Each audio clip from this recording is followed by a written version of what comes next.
সুপ্রিয় দর্শক, স্বাগত জানাচ্ছি আপডেট বাংলাদেশের নতুন একটি আয়োজনে। আর সাথে রয়েছি আমি রুবেল। দেশের প্রথম পাতাল মেট্রো রেল এমআরটি লাইন অনের কাজটি বেশ ভালো গতি নিয়েই এগিয়ে চলছে। বর্তমানে বিমানবন্দর এবং কুড়িল প্রগতি সরণি সড়কের দুই পাশে নির্মাণ কাজ চলার কারণে বেশ যানজটের সৃষ্টি হচ্ছে এই সড়কগুলোতে।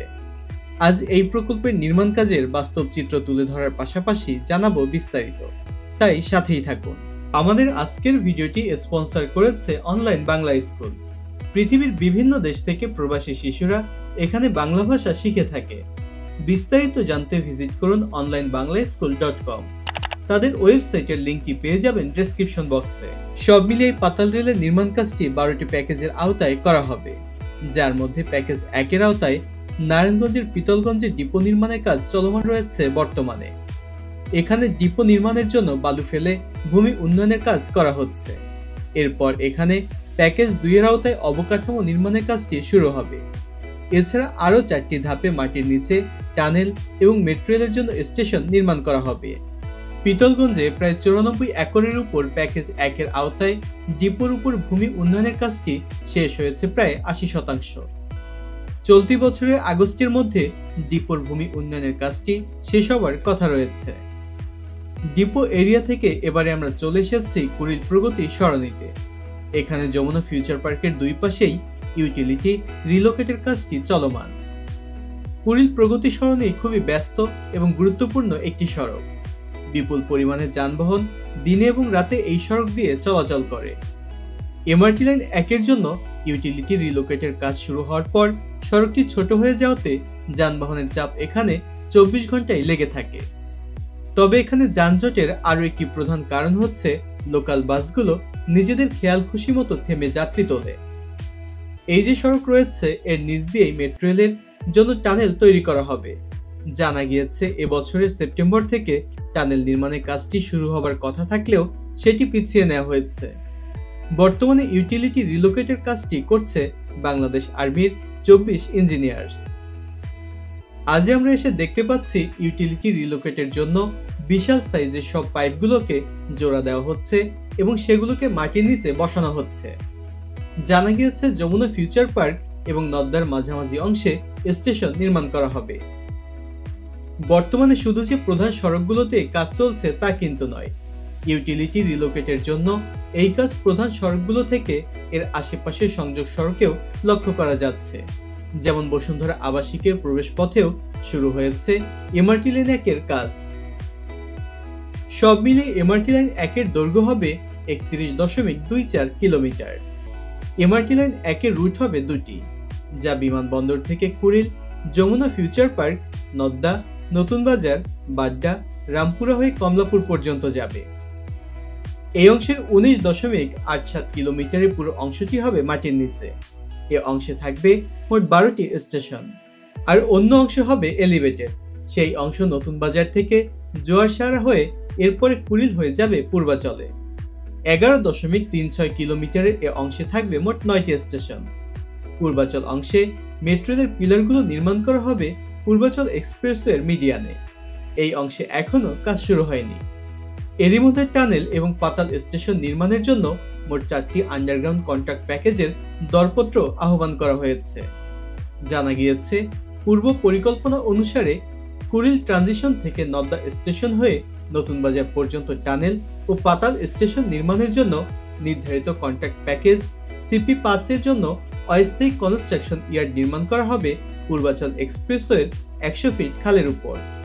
তবে DMTCL থেকে জানানো হয়েছে এর জন্য খাল ভরাটের কোনো প্রয়োজন পড়বে না। এছাড়া নির্মাণ শেষে তা আবার সম্পূর্ণ আগের অবস্থায় ফিরিয়ে দেওয়া হবে। বর্তমানে ইউটিলিটি রিলোকেটের কাজটি চলছে 4টি স্থানে, যার মধ্যে কুড়িল থেকে নদ্দা পর্যন্ত বেশি কাজ দৃশ্যমান। এখানে রাতে এবং দিনে সমান্তালে এগিয়ে চলছে নির্মাণ কাজ। পাতাল রেল নির্মাণের জন্য টানেল বোরিং মেশিন দিয়ে রেলপথ নির্মাণের সুড়ঙ্গ খনন করা হবে। রাজধানী ঢাকার মাটির গুণাগুণের সঙ্গে সামঞ্জস্যপূর্ণ 8 প্রেসার ব্যালেন্স TBM ব্যবহার করে সুড়ঙ্গ খনন করার কাজটি করা হবে এখানে। এতে করে মাটির যে স্তরে সুড়ঙ্গ খনন করা হবে তাতে বিদ্যমান চাপের সমান ও বিপরীতমুখী চাপ প্রয়োগ করে খনন কাজ করা হবে। ফলে খনন কাজের সময় নির্মাণাধীন সুড়ঙ্গের আশেপাশের মাটিতে নতুন চাপ সৃষ্টি হবে না, যার ফলে উপরিভাগে মাটি ডেবে যাওয়ার আশঙ্কাও খুবই কম। সুড়ঙ্গ খননের সময় ভূপৃষ্ঠের সড়কের কোনো অংশ ডেবে গেলে তা ঠিক করার দায়িত্ব থাকবে ঠিকাদারের উপর। এবারে আমরা চলে এসেছি বিমানবন্দরের দিকে। বিমানবন্দর সড়কটি খুবই গুরুত্বপূর্ণ একটি সড়ক। এটি ঢাকার প্রবেশেরও একটি পথ। বর্তমানে বিমানবন্দর ওভারপাসের পাশেই শুরু হয়েছে মেট্রো রেলের জন্য কাজ। বিআরটি প্রকল্প এবং ঢাকা এলিভেটেড এক্সপ্রেসওয়ের ওঠানামার র্যাম্পের জন্য বিমানবন্দর সড়কে এখন রাত দিন 24 ঘন্টায় যানজট লেগে থাকে। এছাড়া যানবাহনগুলোর নিয়ম না মানা, যেখানে সেখানে যাত্রী তোলার মতো কাজগুলোর কারণে এখন এই সড়কটি ভোগান্তির সকল সীমা পার করে ফেলেছে। বিমানবন্দরের এই স্থানে একটি ট্রান্সপোর্টেশন হাব তৈরি করা হবে, যার জন্য বর্তমানে পাতালে একটি টানেল নির্মাণের কাজও চলমান রয়েছে। যারা সেই ভিডিওটি মিস করেছেন তারা চাইলে চ্যানেল থেকে সেটিও দেখে জানাতে পারেন আপনার মতামত। বিমানবন্দরের থার্ড টার্মিনালের সাথেও সরাসরি সংযোগ থাকবে এমআরটি লাইন 1-এর সাথে। বর্তমানে এই সড়কে যানজটের যে ভয়াবহতা লক্ষ্য করা যাচ্ছে তা এই থার্ড টার্মিনাল চালু হওয়ার পর কোথায় গিয়ে পৌঁছাবে তা এখনই আন্দাজ করা যাচ্ছে।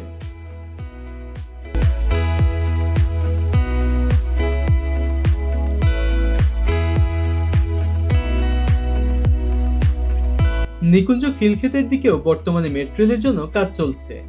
খিলক্ষেতেও একটি স্টেশন থাকবে।